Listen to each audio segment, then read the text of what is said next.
Hej allihopa! Mår ni bra? Fint!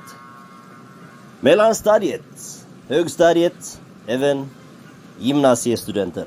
Lyssna noga. Superviktig hela tiden. På fritid och vägen. Riva och börja igen. Oska positiva orden.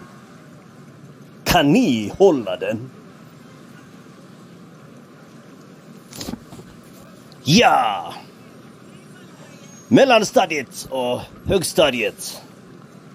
Vi har kommit med planerade aktiviteter i samband med påsklov. Aktiviteterna heter Påsklovsaktiviteter. Det börjar på tisdag och slutar på lördag. Ni kan titta på de planerade påsklovsaktiviteter på vår sociala medier. Facebook, Snapchat och på My Borås-appen. Glad påsk!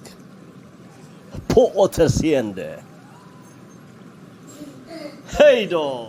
Hej då, hej då!